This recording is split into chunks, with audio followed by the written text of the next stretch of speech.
Hi, everyone. I wanted to pop on today real quick, or maybe not real quick, we'll see, just to share a little bit of my thoughts on spiritual practice. And when I say spiritual practice, I'm referring to a wide range of practices that help quiet and focus the mind, attune the heart, and align you with the vibration or consciousness of source, bringing a greater understanding and a deeper knowing of interconnection and oneness. Okay, just that little thing. There's such a variety of practices out there, and not everything is for everyone. And not one is inherently superior to another. I actually believe that it is really, really good to play with a wide variety of practices so that you know what resonates most deeply for you. But also, I think it's a really good idea to have several practices in your back pocket that you can draw from. Sometimes you might like to sit on a cushion and just be in simple mindfulness, meditation. But other times your body really needs to be engaged. And so your practice is maybe a gentle yoga that is, it's engaging the body, but it's also focusing the mind, and you're aligning your breath and your movement and syncing up, those different aspects of yourself. You might really need to engage in spiritual affirmations for a while, or sacred contemplative reading. So each of these practices and a whole lot more, it would be a real long video for me to try to go into just the practices that I know of. But each one of them engages us in different ways, on different levels, and they're all beneficial, okay?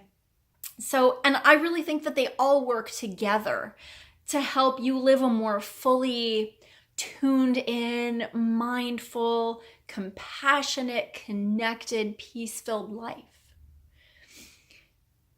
And so the important thing to remember about spiritual practice is spiritual practices only work if you do them, right? Which seems obvious, but here's what I mean by that. So I had this realization recently. I help out in my brother-in-law's chiropractic office, and primarily what I do is I'm a chiropractic educator. And so I'm doing the new patient classes, and I do my best in a very short period of time to explain to new patients why it's important to follow through with maintenance care after their initial problem, and after their pain symptoms seem to be all better. I kind of explain the whole thing to them and try to get them to understand how it works.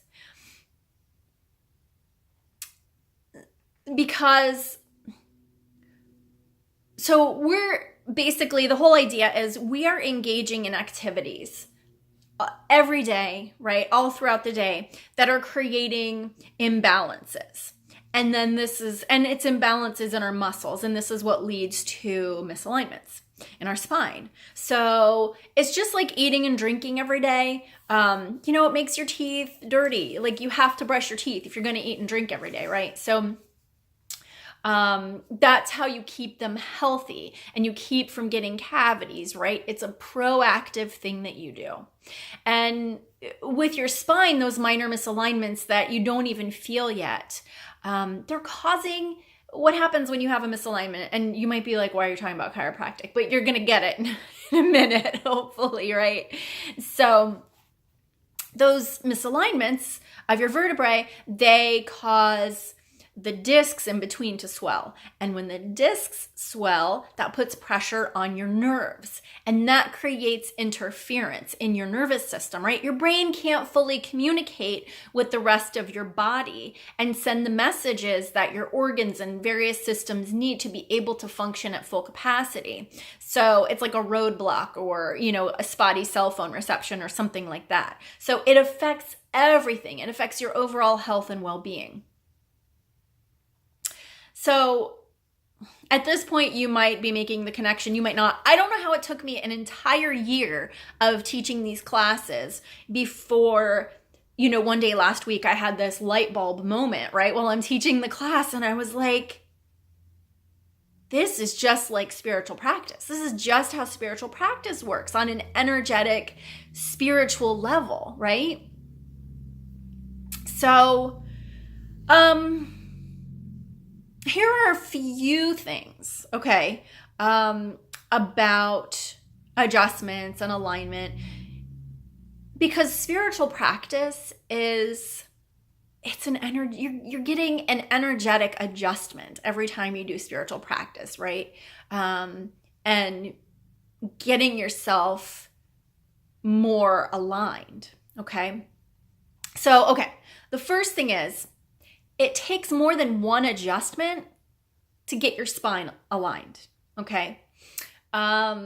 So when we're talking about your spine, if you haven't had an adjustment like ever, or you haven't had one in 3 years, or whatever, your body is used to functioning in misalignment, okay? Like everything's adapted, all of your muscles, it's like set in there, right? And so it takes frequent repetitive adjustments at the beginning of your treatment plan to get everything lined up, to retrain your body, to hold a proper alignment.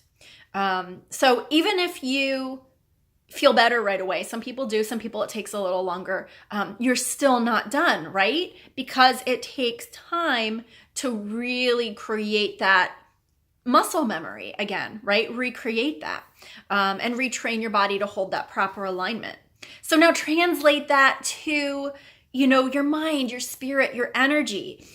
How long have you been living from day to day with noise all around you, right? The TV on in the background, or the radio always on when you're in the car, you're running around, you're doing things, you're constantly thinking, you've got monkey mind going at all times. It takes more than, a 10-minute session on a cushion to truly quiet and awaken your mind, right? Or how long have you been holding negative false beliefs about yourself, right? You might have been holding them for 10 or 20 or 30 years, right? So just reciting, 1 or 2 positive affirmations a couple of times, that's not going to undo, those deep-seated, negative false beliefs that you've been harboring inside, right? It's going to take some time. So I don't know, hopefully this is an analogy that's making sense to you. Just like it takes time to retrain your body, right, and get that muscle memory set in, it takes time to retrain your mind and align your spirit and energy, right? Because you've been holding a different vibration. You've been practicing negative beliefs, or you've been practicing monkey mind, right? So let's start practicing something new, right? And it's going to take time.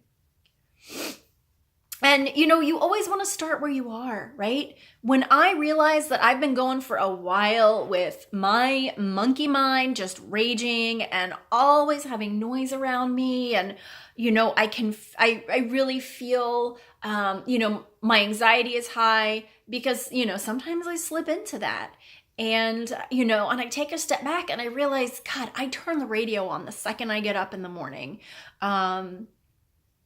I've always got it on in the car, or, I've got the TV on in the background or something like that. Like I get into these, modes where like I feel like I have to have noise all around me. And for me, why is that? It's mostly because I've got a lot of noise in here. So whatever it is, there's a whole lot of noise going on.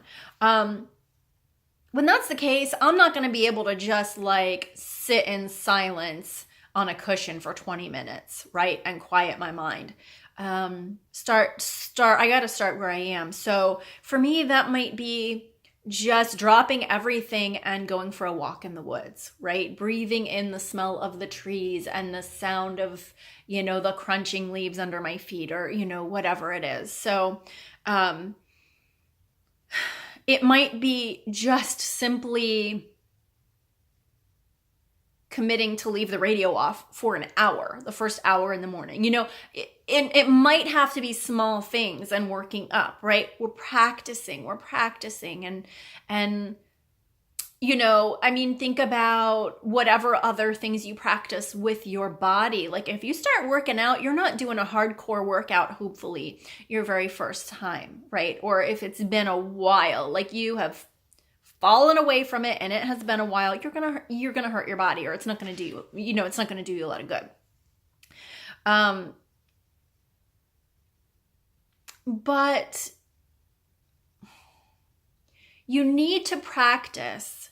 You need to practice the life that you want to live, right? So when I realize everything around me is just noisy and chaos and I'm anxious and whatever, and I realize that I'm not being incredibly conscious and aware and focused, that's when you start to bring it back and practice. Choose to practice silence, to practice mindfulness, to practice gratitude, right? Practice how you want to be and practice who you want to be, right? So, all right. So moving on with my analogy, are your teeth ever clean enough that you never have to brush them again? I always ask our patients this question, and they usually, they kind of laugh a little bit, and, they're like, well, of course not. And I explain to them that it's the same thing with maintaining their spinal health. Maintenance care for this, your spine and your nervous system, typically for most people, that's about once a month. The toothbrushing analogy is really, it's better for, spiritual practice, because you got to brush your teeth every day, right? And really, you got to brush your teeth multiple times a day. And so this is a really, really good analogy, I think, for the spiritual practice. Because if you don't maintain it regularly, like, have you ever gone a day where you forgot to brush your teeth, right? I realized the other day I was having like this quiet retreat day and whatever, and it was like a lovely day. But I realized in the evening, I was like, I did not brush my teeth today. And it felt disgusting, right? That's like less than 24 hours had gone by, right? So this is really how I think we want to think about our spiritual practice. Because if you don't maintain it regularly and practice every day, you start to lose your alignment, right? Because everything else around us, depending on, a lot of factors in our lives, is a practice of not being aligned. And, and hopefully, I'm trying to line up my life more and more and more, so that alignment and attunement with spirit and source is more and more built into my regular life. But that's not the norm for most people. And it's just so easy to slip out of it, right? So staying continually connected to the present moment, it just takes practice, right? Practice. In my brother-in-law's chiropractic practice, we often see patients, well, not often, but it happens. We see patients who don't think they need to maintain their spinal care because they feel fine, right? They finish their initial treatment plan, whatever pain they came in for is gone. And so they're fine. They're like, I'm fine. I don't need this anymore. Or they kind of get it, but life is going on around them. And again, most people's lives we just don't live in a society that encourages us to be in alignment, right? Spiritually, energetically. So it just kind of falls to the bottom of the priority list or it just like falls off completely. And what happens is, when this happens with people in the office with chiropractic care, they'll come back like 8 months or a year and a half later, and they're in pain again, sometimes just as bad. And they have to start over at the beginning where it takes so much work. We're all, sometimes starting from scratch again, depending how long it's been and what's happened to them since they came in, working to undo whatever damage has been done, and regain that health and wellness, right? Through the proper alignment. And I know I have been there so many times spiritually, right? I do really well for a while. And then for some reason, I don't know, I'm going along at a good clip and I'm just feeling so like tuned in and connected and, and life just feels magical because I am plugged in, right? And then I just start slacking for whatever reason. It farts. It farts? Did I just said that? It starts to fall. It starts falling down, down the priority list, and pretty quickly I start forgetting my connection. My spirit gets out of alignment with source, and I just become a hot freaking mess. So I know I cannot be the only one who's gone through this, right? It's a vicious cycle, and I don't want to repeat it anymore, right? I want to get off that train. So, okay, I have one final comparison. And this is when people think, I'll just go to the chiropractor when I'm in pain, right? I'll just go when I'm in pain. I'll get 1 or 2 adjustments and I'll be fine. And then I'll wait till I'm in pain again, right? And they don't see the need for that, preventative care, or realize that if they were just maintaining their care, there's like no need to just let your body get to the point where you're in pain like that and then, oh, somebody fix me, right? Now, of course, it doesn't prevent all pain, right? Just like spiritual practice isn't going to prevent your pain. It's not going to prevent your suffering. But when you're practicing presence and mindfulness and connection on the regular, you're so much better equipped to deal with pain, right? Or, whatever shit might land at your feet. We're just better equipped to deal with it. We're better equipped to, we may still have a really bad day. But if we're practicing regularly, we're probably going to deal with it in a better way, and we're going to bounce back from it quicker, right? That kind of energy is it's not going to be able to kind of sink its claws in and drag us down as easily, right? So the moral of the story is practice who you want to be, practice what you want to be, because you're always practicing something. So be intentional about what you're practicing, right? Practice stillness, practice breathing, practice attunement and alignment. Practice joy, practice gratitude. Practice seeing beauty, right? Practice living in the quiet moments. Practice being love, right?